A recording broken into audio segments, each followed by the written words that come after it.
বন্ধুরা, কখনো কি নীরব রাতে এই প্রশ্নটি আপনার মনে ভয় আর কৌতূহল একসঙ্গে জাগিয়েছে? মৃত্যুর সেই চূড়ান্ত মুহূর্তে মানুষের আত্মা আসলে শরীরের কোন অদৃশ্য দরজা খুলে বেরিয়ে যায়? বন্ধুরা, মৃত্যুর পরে মানুষের আত্মা শরীরের কোন অঙ্গ দিয়ে বাইরে বের হয়? পুরুষদের আত্মা কোন ছিদ্র দিয়ে বের হয়, আর নারীদের আত্মা কোন ছিদ্র দিয়ে বের হয়? পাপী ও পুণ্যবান ব্যক্তিদের আত্মা কোন কোন ছিদ্র দিয়ে শরীর ত্যাগ করে? এই বিষয়ে গরুর পুরাণে বিস্তারিতভাবে বলা হয়েছে। এই পাপী আত্মারা পরবর্তী জন্মে কি লাভ করে তার বর্ণনাও ভগবান বিষ্ণু গরুরজিকে জানিয়েছেন। গরুর পুরাণ, অগ্নিপুরাণ ও ব্রহ্ম বৈবর্ত পুরাণের মতো গ্রন্থ আমাদের অত্যন্ত আকর্ষণীয় কিন্তু গম্ভীর ভঙ্গিতে বোঝায় আত্মা আসলে কেমন, শরীরের কোথায় থাকে, মৃত্যুর সময় কি ঘটে, আত্মা কিভাবে শরীর থেকে বের হয় এবং পাপ পুণ্যের হিসাব অনুযায়ী আত্মার পরবর্তী যাত্রা কেমন হয়। তাই চলুন গরুর পুরাণের এই সম্পূর্ণ জ্ঞান আপনাদের বিস্তারিতভাবে বুঝিয়ে দিই। এগিয়ে যাওয়ার আগে বন্ধুরা, যদি আপনি চ্যানেলে নতুন হয়ে থাকেন তাহলে চ্যানেলটি অবশ্যই সাবস্ক্রাইব করুন, সঙ্গে ভিডিওটি লাইক করতে ভুলবেন না এবং কমেন্টে জয় শ্রী হরি বিষ্ণু অবশ্যই লিখুন। বন্ধুরা, আত্মা শরীরের কোথায় এবং কিভাবে থাকে? শাস্ত্র অনুযায়ী আত্মা প্রতিটি জীবের হৃদয়ে এক সূক্ষ্ম রূপে বাস করে। এই আত্মা পরমাত্মার অংশ, চেতনার সেই দিব্য কণা যা আমাদের পুরো শরীরকে জীবন দেয়। শরীর তো পঞ্চতত্ত্ব, পৃথিবী, জল, অগ্নি, বায়ু ও আকাশ দিয়ে গঠিত নশ্বর বস্তু, কিন্তু আত্মা অমর, অবিনাশী। আত্মার কোনো রূপ বা রং নেই, তবে একে উজ্জ্বল ক্ষুদ্র আলোর মতো কল্পনা করা যায়। গরুর পুরাণে বলা হয়েছে, যমদূত যখন আত্মাকে শরীর থেকে বের করে তখন তা বুড়ো আঙুলের আকারের এক সূক্ষ্ম পুরুষাকৃতির মতো হয়। অর্থাৎ আত্মা মানুষের সূক্ষ্ম শরীরের রূপেই থাকে, যেন আপনার শরীরেরই এক ক্ষুদ্র প্রতিরূপ, যা বুড়ো আঙুলের মতো ছোট এবং সাধারণ চোখে দেখা যায় না। এই আত্মাই আমাদের প্রকৃত আমি, যা কখনো মরে না, কখনো পড়ে না, শুধু এক শরীর ত্যাগ করে পরবর্তী গন্তব্যের দিকে যাত্রা করে। বন্ধুরা, মৃত্যুর সময় কি ঘটে? যখন কোনো নারীর মৃত্যুর সময় আসে তখন শরীরে একের পর এক পরিবর্তন শুরু হয়। গরুর পুরাণে বলা হয়েছে, শেষ সময় ঘনিয়ে এলে তার জীবন ধারণকারী প্রাণ ডগমগ করতে থাকে, শ্বাস প্রশ্বাস ভারী হয়ে যায়, কাশি ও কফে শ্বাসনালীগুলি বন্ধ হয়ে যেতে থাকে এবং চোখ উল্টে যায়। শরীর ধীরে ধীরে নিস্তেজ হয়ে পড়ে, যেন আত্মার শরীরের ওপর ধরা আলগা হয়ে যাচ্ছে। অনেক সময় মৃত্যু পথযাত্রীর জিভ থেকে ফেনা বেরোতে থাকে, মুখ লালায় ভরে যায় এবং সে অচেতন অবস্থায় চলে যায়। গরুর পুরাণ ভয়ঙ্কর তুলনা দিয়ে বলে, প্রাণ বেরোনোর সময় মানুষ এমন যন্ত্রণা অনুভব করে যেন একসঙ্গে 100 বিচ্ছু হুল ফুটিয়েছে। কল্পনা করুন কত তীব্র সেই যন্ত্রণা। মৃত্যুর মুহূর্ত এতটাই কষ্টকর যে তা এক মুহূর্ত নয়, বরং যুগের সমান দীর্ঘ মনে হয়। অনেক পাপী আত্মা অসহ্য ভয় ও যন্ত্রণায় নিজের মলমূত্র পর্যন্ত ত্যাগ করে ফেলে। শাস্ত্র বলে এগুলো সবই পূর্বকর্মের ফল। যে ব্যক্তি সারা জীবন অধর্ম ও পাপে লিপ্ত থেকেছে তার জন্য মৃত্যুর স্বাদ অত্যন্ত তিক্ত ও ভয়ঙ্কর হয়, কিন্তু যে ধর্মের পথে জীবন কাটিয়েছে তার মৃত্যু তুলনামূলকভাবে শান্ত হতে পারে। পাপীর প্রাণ নিতে কে আসে? গরুর পুরাণে বর্ণিত আছে, শেষ মুহূর্তে শুধু মৃত্যু পথযাত্রী এক দিব্য দৃশ্য দেখতে পায়। চারপাশে কান্নারত পরিবারের মানুষদের সে দেখতে পারে, কিন্তু তার সঙ্গে সঙ্গে যমরাজের দূতদের আগমনও শুরু হয়। এই যমদূতরা ভয়ঙ্কর রূপের অধিকারী, কালো ভয়াল মুখ, দাঁড়িয়ে থাকা রোমকূপ, লাল জলজলে চোখ, হাতে ফাঁস ও ভারী লাঠি। তাদের দাঁত বর্ষার মতো ধারালো, নখ দীর্ঘ এবং রূপ এতটাই ভয়ানক যে শুধু তাদের দেখেই মৃত্যু পথযাত্রীর হৃদয় কেঁপে ওঠে। গরুর পুরাণ বলে, এই যমদূতদের দেখামাত্রই প্রাণী ভয়ে চিৎকার করে ওঠে, তার হৃদয় দ্রুত কাঁপতে থাকে এবং রোম রোম শিহরিত হয়ে যায়। যমদূতরা পাপী আত্মার কাছে কোনো কোমলতা দেখায় না, তারা ক্রোধ ভরে গর্জে ওঠে এবং বলে, আরে পাপী, চল, আজ তোর সময় শেষ, তোকে আমরা যমরাজের কাছে নিয়ে যাচ্ছি। মৃত্যু পথযাত্রী নিজের কান্নারত পরিবারকে দেখে বিলাপ করে, কিন্তু যমদূতরা এক মুহূর্তও সময় দেয় না। তারা লোহার ফাঁস দিয়ে তার গলা বেঁধে ফেলে এবং জোর করে আত্মাকে শরীর থেকে টেনে বের করতে শুরু করে। আত্মা শরীর থেকে বের হওয়া অত্যন্ত যন্ত্রণাদায়ক। গরুর পুরাণে বলা হয়েছে, পাপীর আত্মাকে কান, নাক, চোখ ইত্যাদি যে কোনো ছিদ্র দিয়ে টেনে বের করতে হলে যমদূতরা বলপূর্বক টানে এবং সেই সময় আত্মা চিৎকার করতে করতে শরীর থেকে আলাদা হয়। সেই আত্মা যমদূতরা যখন তাকে দূরে নিয়ে যেতে থাকে তখন সে নিজেরই পুরনো শরীরটিকে শেষবারের মতো ব্যাকুল দৃষ্টিতে দেখে। বন্ধুরা, এবার জেনে নিই আত্মা কোন অঙ্গ বা ছিদ্র দিয়ে শরীর ত্যাগ করে। এই প্রশ্নটি অত্যন্ত কৌতূহলোদ্দীপক। আত্মা আসলে শরীর থেকে কোথা দিয়ে বের হয়? আমাদের শরীরে মোট 9টি প্রধান দ্বার বা ছিদ্র বলা হয়েছে। 2টি চোখ, 2টি কান, 2টি নাসারন্ধ্র এবং একটি মুখ, এগুলো 7টি উপরের দ্বার। আর 2টি নিচের দ্বার হল মলদ্বার, গুহ্যদ্বার এবং মূত্রেন্দ্র জননেন্দ্রিয়। কিছু মত অনুযায়ী মাথার উপরে সহস্রার বা ব্রহ্মরন্ধ্রকে দশম দ্বারও বলা হয়। তবে শাস্ত্রে সাধারণত 9টি দ্বারের কথাই বলা হয়েছে। আত্মা এই দ্বারগুলোর যে কোনো একটি দিয়ে বের হতে পারে, কিন্তু কোন ছিদ্র দিয়ে বের হবে তা নির্ভর করে মৃত্যুবরণকারীর কর্মের ওপর। গরুর পুরাণে মত স্পষ্ট, যদি আত্মা পুণ্যবান হয়, সৎকর্মে যুক্ত হয়, তবে সে শরীরের উপরের ঊর্ধ্ব দ্বার দিয়ে প্রস্থান করবে, আর যদি পাপী হয় তবে নিচের ছিদ্র দিয়ে বের হবে। পুণ্যবান মানুষের আত্মা সাধারণত মাথার ওপরে অবস্থিত ব্রহ্মরন্ধ্র অথবা মুখ, চোখ, নাকের মতো ঊর্ধ্ব ছিদ্র দিয়ে বের হয়।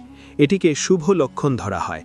এর অর্থ হল আত্মার গতি ঊর্ধ্বলোকের দিকে হবে, সে দেবযান নামক দিব্য পথে যাত্রা করবে। বিশেষ করে যারা আধ্যাত্মিক সাধনায় পারদর্শী, যোগী অথবা পরমাত্মার ভক্ত, তাদের আত্মা সহস্রার দিয়ে বের হয়ে পরম লোকের দিকে যায়। একে মুক্তির পথ বলা হয়। এর বিপরীতে পাপী আত্মারা যখন দেহ ত্যাগ করে, তখন তাদের প্রাণ নিচের দ্বার দিয়ে বের হয়। গরুর পুরাণে বলা হয়েছে, পাপীর প্রাণ মলমূত্রের পথে নিচে নেমে যায়। আত্মা যদি গুহ্যদ্বার বা জননেন্দ্রিয়ের মতো নিচের ছিদ্র দিয়ে বের হয়, তবে তাকে অত্যন্ত অশুভ ধরা হয়। এটি নির্দেশ করে যে আত্মা অধোগতি লাভ করে নিচের লোকের দিকে যাচ্ছে। এমন আত্মা মৃত্যুর পর সরাসরি যমলোক, প্রেতলোক অথবা নরকের দিকে যায়। স্পষ্টভাবে বলা যায়, উপরের দ্বার দিয়ে আত্মা বের হওয়া পুণ্যের ফল এবং নিচের দ্বার দিয়ে বের হওয়া পাপের ফল। এই কারণেই আমাদের শাস্ত্রে মৃত্যুকালে ভগবানের নামস্মরণ, গঙ্গাজল, তুলসী পাতা দেওয়ার কথা বলা হয়েছে, যাতে অন্তিম সময় শুভ হয় এবং আত্মা শান্তভাবে ঊর্ধ্বপথে গমন করতে পারে। এখন বিশেষ করে যদি নারীর কথা বলি, নারীর আত্মাও এই একই নিয়ম মেনে শরীর ত্যাগ করে। পুণ্যবতী নারী, যার জীবন ধর্মপূর্ণ, সেবা, সত্য ও সংযমে ভরা, তার আত্মা উপরের ছিদ্র যেমন মস্তক, নয়ন, নাসিকা বা মুখের মধ্য দিয়ে প্রস্থান করে। কিছু গ্রন্থে বলা হয়েছে, এমন আত্মা বের হওয়ার সময় মুখে এক ধরনের শান্ত দীপ্তি দেখা যায়, শরীর বেশি যন্ত্রণা ছাড়াই শান্ত হয়ে যায়। অন্যদিকে পাপিনী নারী, যে সারা জীবন অধর্ম, অত্যাচার ও অনৈতিক কর্মে লিপ্ত ছিল, তার আত্মা প্রায় নিচের রন্ধ্র যেমন গোপনাঙ্গ বা গুহ্যদ্বার দিয়ে বের হয়। এটি তার গুরুতর পাপের লক্ষণ যে তার মৃত্যু কষ্টদায়ক হয়েছে এবং আত্মা অধোলোকের দিকে গমন করেছে। গরুর পুরাণে স্পষ্ট লেখা আছে, পাপীর প্রাণ নিচের দ্বার দিয়ে বের হয়। অর্থাৎ নারী হোক বা পুরুষ, পাপ ও পুণ্যের ভিত্তিতেই আত্মার বের হওয়ার পথ নির্ধারিত হয়। মৃত্যুর পরে আত্মার গতি কেমন হয়? শরীর ত্যাগ করার পর আত্মার প্রকৃত যাত্রা শুরু হয়। তখন আত্মা একা থাকে, কোনো আত্মীয় সঙ্গে যায় না, না যায় ধন সম্পদ, না যায় শরীর, সঙ্গে থাকে কেবল তার ভালো ও মন্দ কর্ম। সেই কর্মের ভিত্তিতেই তার পরবর্তী পথ নির্ধারিত হয়। হিন্দু ধর্মে দুটি প্রধান পথের বর্ণনা পাওয়া যায়, দেবযান, দেবতাদের পথ, এবং পিতৃযান, পিতৃলোকের পথ। সহজভাবে এর অর্থ হল যে আত্মারা আধ্যাত্মিকভাবে উন্নত, যাদের জীবন পবিত্র ছিল, তারা দেবলোক বা ঈশ্বরের ধামের দিকে যাওয়ার পথে যাত্রা করে। আর সাধারণ আত্মারা পিতৃযান বা যমলোকে যাওয়ার পথে যায়, যেখানে তাদের কর্ম অনুযায়ী স্বর্গ বা নরক নির্ধারিত হয়। যমলোকের যাত্রা পিতৃযান পথে অধিকাংশ আত্মাকেই মৃত্যুর পরে যমদূতরা যমরাজের সভা যমপুরীতে নিয়ে যায়। যেমন আমরা আগে দেখেছি, পাপীদের নিষ্ঠুর যমদূতরা টেনে হিঁচড়ে নিয়ে যায়। এই যাত্রা গরুর পুরাণে অত্যন্ত দীর্ঘ বলে বর্ণিত। প্রায় ৮৬,০০০ যোজন, অর্থাৎ অত্যন্ত দীর্ঘ পথ অতিক্রম করে আত্মা যমরাজের নগরে পৌঁছায়। পথে ১৬টি ভয়ঙ্কর নগর আসে, যেখানে আত্মা নিজের কর্ম অনুযায়ী নানা রকম কষ্ট ও মানসিক যন্ত্রণা ভোগ করে। কোথাও উদাহরণস্বরূপ জ্বলন্ত বালুর রাস্তা থাকে, যেখানে তৃষ্ণায় কাতর আত্মা খালি পায়ে দৌড়ায়। কোথাও আগুনের জঙ্গলের শিখা, কোথাও বরফের মতো তীব্র শীত। এক ভয়ঙ্কর নদী আসে, বৈতরণী নদী, যা রক্ত, পুজ ও ময়লায় ভরা, এবং তাতে কুমির, সাপের মতো ভয়ঙ্কর প্রাণী থাকে। যে ব্যক্তি জীবনে গোধন বা পুণ্য দান করেছে, তার জন্য এই বৈতরণী পার হওয়ার জন্য নৌকা বা গরুর ল্যাজের সহায়তা মেলে। কিন্তু যে পাপী, সে এতে ডুবে কষ্ট সহ্য করতে করতেই কোনো মতে পার হয়। আত্মা প্রতি মুহূর্তে অনুভব করতে থাকে যে সে জীবনে কি কি পাপ করেছে। যমদূতরা পথভর তাকে চাবুক মারে, ধাক্কা দেয় এবং ভয় দেখায়। আত্মা ক্ষুধার্ত, তৃষ্ণার্ত, ক্লান্ত ও অসহায় অবস্থায় এগিয়ে চলে। তার পরিবার পরিজনের কথা বারবার মনে পড়ে, কিন্তু এখন অনুতাপ করা ছাড়া তার আর কিছুই করার থাকে না। এই যাত্রায় প্রায় ৪৭ দিন বা কয়েক সপ্তাহ সময় লেগে যায়। বিভিন্ন গ্রন্থের বর্ণনা ভিন্নভাবে পাওয়া যায়। অবশেষে যমপুরী, যমরাজের নগর এসে যায়, যেখানে যমরাজকে দক্ষিণ দিকের ফটক পাপী আত্মাদের জন্য খুলতে বলা হয়। গরুর পুরাণে বলা হয়েছে, যমপুরীর 4টি দ্বার আছে, পূর্ব, উত্তর, পশ্চিম ও দক্ষিণ। দক্ষিণ দ্বার দিয়ে সেই আত্মাদের আনা হয় যারা সারা জীবন পাপ ও অধর্মে লিপ্ত ছিল। যমরাজের দরবারে উপস্থিত হলে চিত্রগুপ্ত তাদের কর্মের হিসাব পাঠ করে শোনান এবং যমরাজ তাদের দণ্ড বা পুরস্কারের সিদ্ধান্ত নেন। এরপর সেই আত্মাদের তাদের কর্ম অনুযায়ী নরকে পাঠানো হয়, অথবা যদি সামান্য পুণ্য থাকে তবে অল্প সময়ের জন্য কিছু সুখ ভোগ করতে স্বর্গেও পাঠানো হতে পারে। কিন্তু স্বর্গ বা নরকের সময় শেষ হয়ে গেলে অধিকাংশ আত্মাকেই আবার পৃথিবীলোকে জন্ম নিতে হয়। এভাবেই সংসার চক্র অবিরাম চলতে থাকে। দেবযান পথ অর্থাৎ ঊর্ধ্বগমন। এবার প্রশ্ন আসে, সবার জন্য কি যমদূতই আসে? না, ভক্তি ও পুণ্যের জোরে কিছু আত্মার জন্য পথ ভিন্ন হতে পারে। যদি কোনো নারী তার জীবন মহান সৎকর্মে ব্যয় করে, ঈশ্বর ভক্তি করে বা যোগ সাধনার মাধ্যমে আত্মোন্নতি করে, তবে মৃত্যুকালে পরিস্থিতি আলাদা হয়। গরুর পুরাণে বলা হয়েছে, এমন ধন্য আত্মার মৃত্যু শান্ত হয়, শেষ নিঃশ্বাসও সহজে বের হয়, মুখে এক ধরনের তেজ দেখা যায়। চারপাশে পরিবারের লোকজন রাম নাম বা ভগবানের কথা বলেন। গঙ্গা জল ও তুলসী পাতা দেওয়া হয়, যা আত্মাকে শক্তি যোগায়। সবচেয়ে বড় কথা, সেই আত্মাকে জোর করে টেনে নিতে যমদূতরা আসে না, তার পরিবর্তে দিব্যদূত বা দেবদূত আসে, যারা সম্মানের সঙ্গে আত্মাকে সঙ্গে নিয়ে যায়। এমন আত্মা যখন দেহত্যাগ করে তখন সাধারণত মাথার ওপরে বা অন্য কোনো ঊর্ধ্ব দ্বার দিয়ে বের হয়, যা প্রমাণ করে যে এই জীব পবিত্র জীবন যাপন করেছে। দেবদূতরা আত্মাকে সম্মানের সঙ্গে যমপুরীর দক্ষিণ দ্বার দিয়ে নয়, বরং অন্য দ্বার যেমন পূর্ব বা উত্তর দিক দিয়ে প্রবেশ করায়। এর ফলে যমরাজের সভায়ও তার সঙ্গে কঠোরতা করা হয় না, বরং মর্যাদার সঙ্গে বিচার হয়। অনেক সময় বলা হয়, এমন ধর্মাত্মাকে যমলোকে থামতেও হয় না, সে সরাসরি ইন্দ্র প্রভৃতি দেবতার লোকে স্বর্গে স্থান পায়। কিছু শ্রেষ্ঠ আত্মা যারা ঈশ্বরের একান্ত ভক্ত, তারা দেহত্যাগ করে সরাসরি পরমধামে চলে যায়। যেমন বিষ্ণু ভক্তদের ক্ষেত্রে বলা হয়, বিষ্ণু দূতরা এসে সেই আত্মাকে বৈকুণ্ঠে নিয়ে যায়, তখন যমরাজের দূতরা কাছেও আসে না। অগ্নিপুরাণেও বলা হয়েছে, পুণ্য আত্মাদের মৃত্যুর পরে এমন পথে নিয়ে যাওয়া হয় যেখানে কোনো কষ্ট নেই, আর পাপীদের কষ্টকর পথে যমলোকে নিয়ে যাওয়া হয়। সব মিলিয়ে যেমন কর্ম তেমন ফল। মৃত্যুর পরে আত্মা হয় দেবযান নামক আলোকময় পথ ধরে, নয়তো পিতৃযান নামক ধূম্র পথ ধরে বিচারের জন্য যমরাজের কাছে যায়। বন্ধুরা, এবার আমরা আসছি সেই অংশে যার কথা শুনলে হয়তো আপনার গা শিউরে উঠবে। পাপ কর্মের ভিত্তিতে পরবর্তী জন্মের যোনি।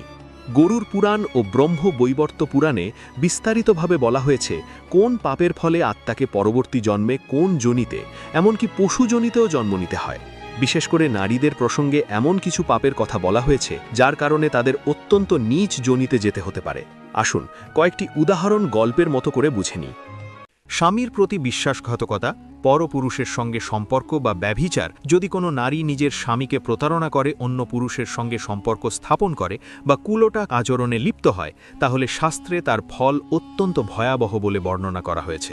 ব্রহ্ম বৈবর্ত পুরাণে একটি কাহিনী আছে যেখানে বলা হয়েছে, এমন নারী মৃত্যুর পরে দীর্ঘ সময় নরকে যন্ত্রণা ভোগ করে এবং তারপর লক্ষ লক্ষ বার শকুন রূপে জন্মগ্রহণ করে। এরপর শত শত বছর ধরে শুকরী অর্থাৎ মাদি শুকরের যোনিতে বাস করে এবং বহু জন্ম ধরে হিংস্র বন্যপ্রাণী হয়ে জন্ম নেয়। ভেবে দেখুন, একজন স্বামীকে ত্যাগ করা বা ব্যভিচার করার ফল কতটা ভয়ঙ্কর বলা হয়েছে। প্রথমে অসংখ্য নরক যন্ত্রণা, তারপর শকুন, শুকর ও হিংস্র পশুরূপে জন্ম। শেষ পর্যন্ত বলা হয়েছে, যদি কোনোভাবে সেই নারী আবার মানব জন্ম পায়, তবুও সে বিধবা, দরিদ্র ও রোগাক্রান্ত হয়ে জন্মগ্রহণ করে। গরুর পুরাণেও বলা হয়েছে যে পুরুষেরা পরস্ত্রীর সঙ্গে ব্যভিচার করে তাদের পরবর্তী জন্মগুলিতে ভয়ঙ্কর রাক্ষস যোনি ভোগ করতে হয়। বিশেষ করে যদি সেই নারী কোনো ব্রাহ্মণ বা পূজনীয় বংশের হয়ে থাকে, তবে সেই পাপীরা পিশাচ বা ব্রহ্ম রাক্ষস হয়ে ঘুরে বেড়ায়। আরও এক স্থানে বর্ণনা আছে যে পরস্ত্রীর সঙ্গে সম্পর্ক স্থাপনকারী ব্যক্তি পরের জন্মে শিয়াল হয়ে জন্ম নেয়।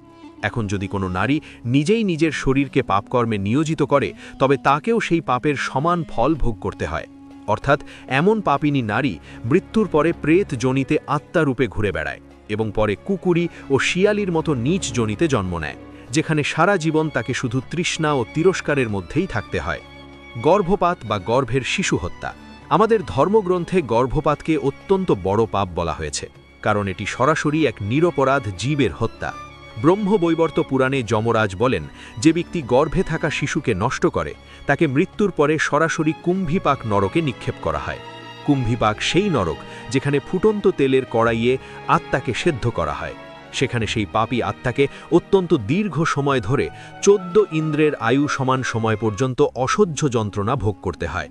গরুর পুরাণ অনুযায়ীও গর্ভহত্যা মহাপাপ, যা প্রায় ব্রহ্মহত্যার সমান শাস্তির যোগ্য। নরকের যন্ত্রণা ভোগের পরেও সেই আত্মার মুক্তি হয় না, তাকে বহু নীচ জন্ম অতিক্রম করতে হয়।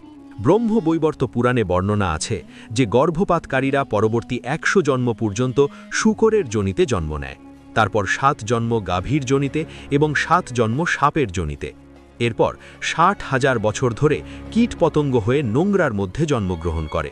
এই ক্রম শুনলেই গা শিউরে ওঠে।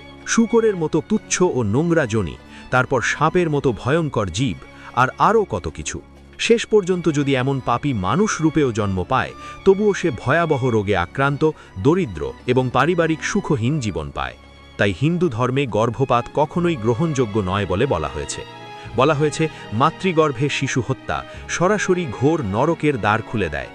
চুরি ও ছলনা, যদি কোনো নারী চুরি করে বা প্রতারণার মাধ্যমে অন্যের সম্পদ আত্মসাৎ করে, তবে তাকেও পরবর্তী জন্মে তার শাস্তি ভোগ করতে হয়। গরুর পুরাণে বিভিন্ন ধরনের চুরির জন্য ভিন্ন ভিন্ন যোনির কথা বলা হয়েছে। যেমন, যে শস্য চুরি করে সে পরের জন্মে ইঁদুর হয়, যে যানবাহন চুরি করে সে উট হয়ে জন্ম নেয়, ফল চুরি করলে বানর হয়, বাসনপত্র চুরি করলে শকুন বা কাক হয়ে জন্ম নিতে হয়।